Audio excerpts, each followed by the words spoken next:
Hey YouTube, it's Coach Tape. I'm back with a video tonight. I've got an unboxing for you from Amazon.com. That's right, you can actually get good cubes from there, or legitimate ones anyway. Tonight I got the Mofang Jiaoshi Meilong 5x5. You've seen my videos on the 3x3 and 4x4. Once magnetized, those two were really good. We're going to go ahead and check out the 5x5. I don't know if I'll end up magnetizing it or not. Maybe, maybe not. We'll find out. But anyway, let's go ahead and check this out and see if it's as good as the 3x3 and 4x4.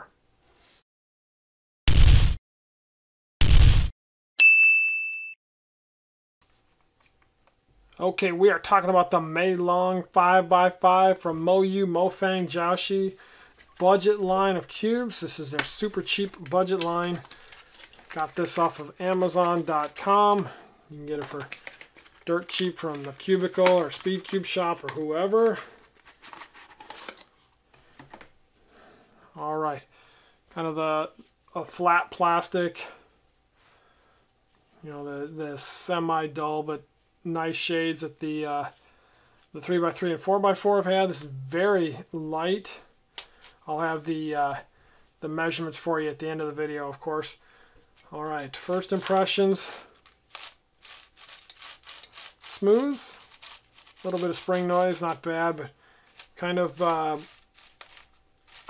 a dry, kind of sandy feel. And I'm getting a little catch. I don't know if you can hear that. Just a little catch on that outer layer. Inner layers are a little tighter, a little slower.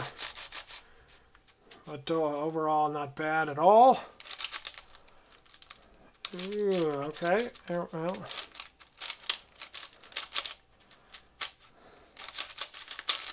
There we go. So a little T-perm. Maybe a little J. Ooh, yeah, it's a little catchy.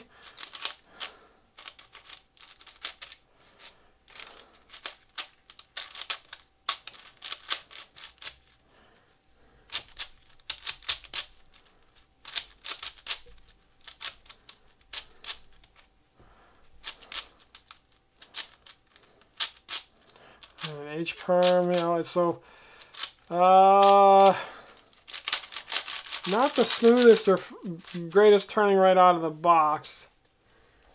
But also not horrible. I mean, for a 5x5 budget cube that, you know, is so dirt cheap, got to temper your expectations just a little bit. And I suspect that magnets will improve it quite a bit. But initial impressions so far, a little dry. Definitely a little slow. It's definitely not as fast as, say, like the Yushuang from YJ, but smooth turning, pretty quiet as well. Just a little bit of scratchiness, maybe a little bit of sandiness, but overall not bad. Like I said, very light and easy turning for sure. I'm doing on a T-perm, do a double layer T-perm. A little bit of a lock up there.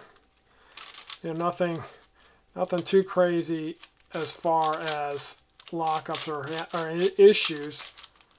Oh, there you go. That's a little bit of a lockup. So we got a 5x5 lockup there, boy. That's all right. Let's see if we can get that fixed. Maybe, maybe not. All right. So that's going to take some work, apparently, but that's okay. I'm going to go ahead and I'll get this fixed. I'll go ahead and do some solves on it. Maybe I'll magnetize it, maybe I won't, but I'll come back. I'll give you my final thoughts, but not so good right there. But we'll see how it performs when I actually do some solves, and I'll get back to you with my final thoughts. All right, guys, the non-magnetic version of the Meilong, it's tough to recommend. So this cube is extremely flexible, like the 3x3 was. Even after a lot of tightening, you've seen here, I tightened it a lot, and it's still super flexible. And the result is that it catches and flexes all over the place, and that makes you have to slow down quite a bit. I averaged And now granted, I am not a fast 5x5 solver, as you can tell from this video, but I averaged a good 30 seconds slower with the non-magnetic version of this compared to what I normally average with the Aoshwang GTS.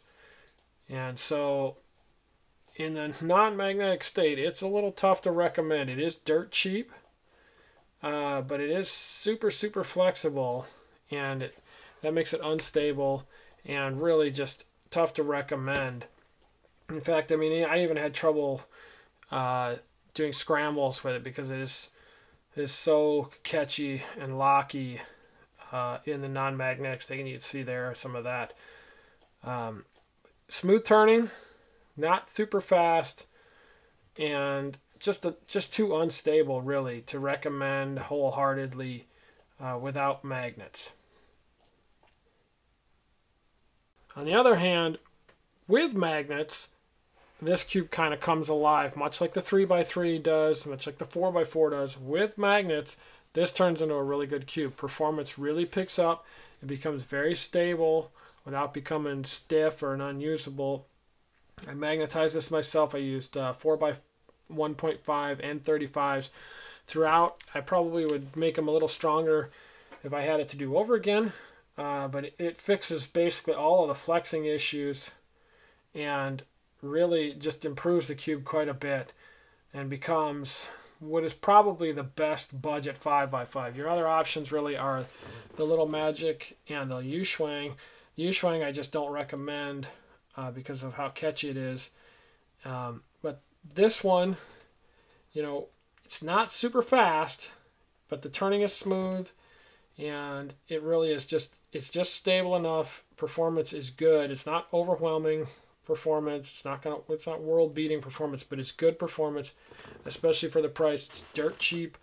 Then you buy a couple bucks worth of magnets, spend a couple hours, magnetize it yourself, and you've got a wonderful cube for the price. Really nice budget cube. Stable, fast enough, decent enough corner cutting, really just good enough performance with magnets.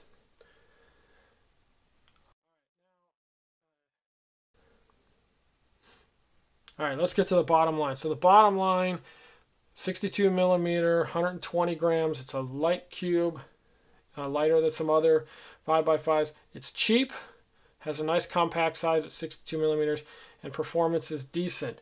However, out of the box, it's way too flexible, and it might be just a little small for some people, and it's not magnetic. And there are budget magnetic options now right out of the box, the Yaoshwang and Little Magic to name two.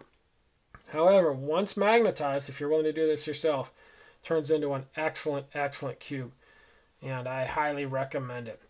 If you like what you're seeing, guys, go ahead and hit like and subscribe, and I will see you on the next video. Take care.